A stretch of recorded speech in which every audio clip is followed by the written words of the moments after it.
Hey guys, Paul here from Meldrum Performance Coaching. Thanks for tuning in to the podcast. Still heaps of listeners, which is really, really awesome. So today, going to be talking about goals. So it's a new year. Obviously, we've come off a rough year. So goals are something that people are really all about at the moment. A lot of people are writing goals. A lot of people are saying you need to go systems. They're both equally important, and that's the kind of message that I want to get across today. So, because a system without a goal is kind of useless. If you've got a system and you don't have any kind of outcome that you're looking to achieve with that said system, there's no point operating that system. It's not going to help you in any way, shape, or form. So, what we really need to do, as we need to do with most things in the health and fitness industry, and also dealing with mindset, is we need to recognize that there's nuance to everything we do and that the shades of gray, and that most things are equally as important as the other. So this is the process that I recommend you do. If you have a client come to you and they've got a big list of goals, and their goals, they've done some looking into the popular literature and goals, and they've decided to set their big, hairy, audacious goals, and they've got goals for all the different areas of their life. So say 7 different areas if they subscribe to that philosophy, whatever it may be. What you want to do is then figure out ask them the question: what systems have you put in place for that? What you'll often get is a blank stare. You won't get much back from people because they go, "Oh, I haven't thought about it like that yet," and that's totally okay. So with these two particular clients, you need to break it down into the habits, practices, and skills that they need to do to be able to achieve said goals, and kind of create like a little bit of a time frame for it, because a lot of time people set goals without having the systems behind it. Now the next thing is, if someone comes to you and they've got all these habits that they want to start because they've read Atomic Habits or Tiny Habits or The Power of Habit by Charles Duhigg or any kind of habit type books, and they realize that it's not really the goal that's important, it's the habits behind it. What you want to do at that point is that you want to ask, okay, cool, you've got these habits, it's really fantastic. What's the overarching goal behind this? What do you want to achieve with these habits? And then you want to ask, why do you want to achieve that if they do have that answer? The reason why you want to find out what their why is because habits are easier to maintain if they're a part of your identity.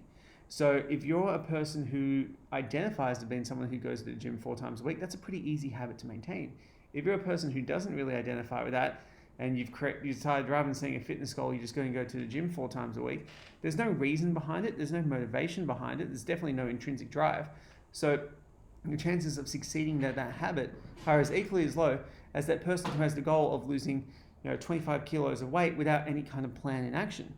So our job as coaches, as personal trainers, as wellness coaches, whatever we do, is to be able to, meet clients where they're at.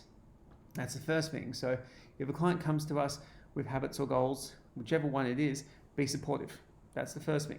Be supportive because they want to make a difference to their lives. They want to get better. That's something to be respected and to be lauded. From there, what you want to do is ask the question that is the opposite of the strategy that they actually have. The reason why you want to do that is because you want to bring awareness to what the client is missing. You don't want to tell them, hey, you haven't got any plan for this, is stupid. You want to actually get them to have that realization themselves and go, oh, yeah, I probably need to do something about that. Oh, I haven't thought about why I want to do that. What's going to happen here is you're going to create that moment of awareness, and then you create a coaching opportunity. In this coaching opportunity, you've got the possibility of now going, okay, cool. All right, Jill, let's work over these habits that you have. So let's have a look at the reason why these habits are going to help you achieve your why. And then dig into that why a little bit deeper, because then when people can tie the habit to their identity, higher chance of succeeding it. For the people who just have a whole bunch of goals, you can then go break that down really, really deeply and go, all right, cool. So you want to lose 25 kilos of weight. What habits do you reckon someone needs to be able to do that? And the client will generally come up with them.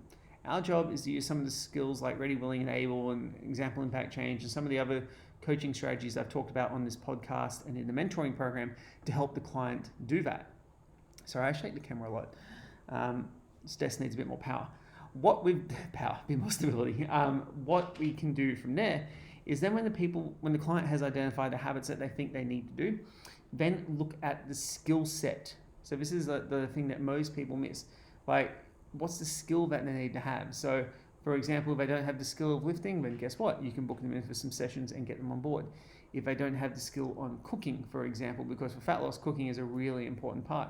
You need to work out if they're either going to go for like a meal delivery service or learn how to actually cook. So what we're doing from this point here is we've acknowledged the person's goal that they've set out or the habits that they've decided that they're going to implement.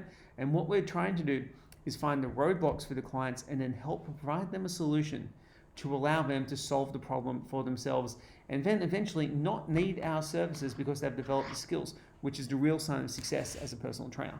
Again, I've said this before, if someone can leave you after training you for say 6 months and they're still in as good shape or better shape, in 12 months time, you've done an awesome job.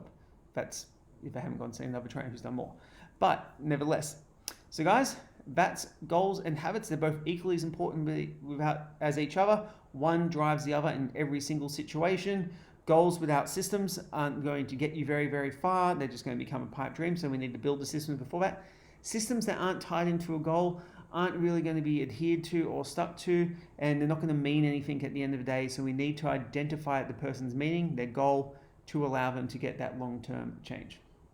Thanks heaps for watching, guys. Thanks heaps for listening. Please leave a review. Let me know how you find it all, and speak soon.